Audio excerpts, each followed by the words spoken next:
I'm David Volk, a voice of the resistance, albeit a strange and funny one. Today's post, Trump wants nuclear testing. What could possibly go wrong?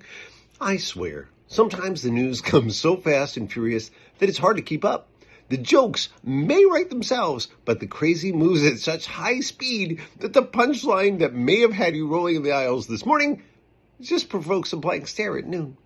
Despite that, I wanted to revisit Dementia J. Trump's announcement that he wants the U.S. to resume testing of nuclear weapons.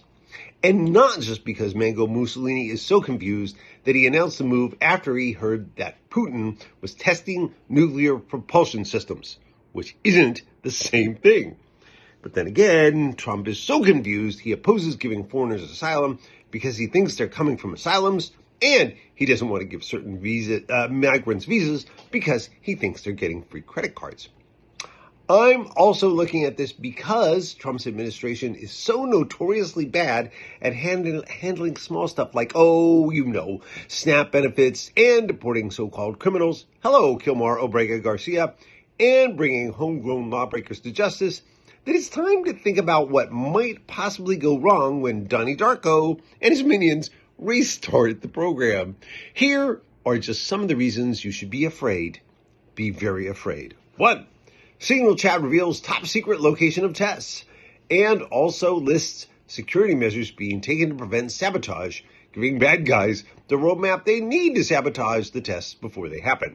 Number 2, confusion over testing location, prompting Pete Hegseth to either send the weapons that are to be tested underground to an above-ground site that has nothing to do with the trials, or sending them to another site with a similar name, like the Alamo instead of Alamogordo. Number 3, detonation before reaching proper destination. Knowing Pete Whiskey Leaks Hegseth, or should I say Kegseth, the accidental explosion wouldn't be the result of an act of espionage. It would be the result of a failure to follow the directions on how to store and transport nuclear weapons, even though the proper precautions were written right on the box. Number 4, wiping out California or Oregon, or both. While this might be a desirable outcome for the Trump administration, there is almost no chance that it will be deliberate. He and his underlings just aren't great at planning, and they're even worse at, execution? Number 5, accidental explosion in MAGA stronghold.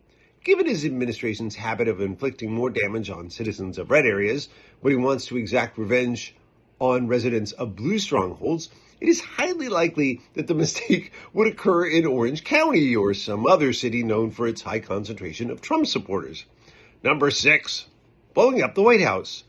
Ever the braggart, Trump decides to have ultimate DUI hire Hegseth bring the bombs to the White House first, so Donnie can put them on display in his new ballroom and show them off to his mega donors. Only they end up being mishandled and, of course, blow up, killing many of his biggest supporters and destroying the Desperate Cheetos new construction project. On the plus side, Trump's ballroom is so hideous that most outsiders either might not notice, they would consider it an improvement, or they might think it's some of the rubble left over from the destruction of the East Wing. I've been David Volk, a voice of the resistance, albeit a strange and silly one.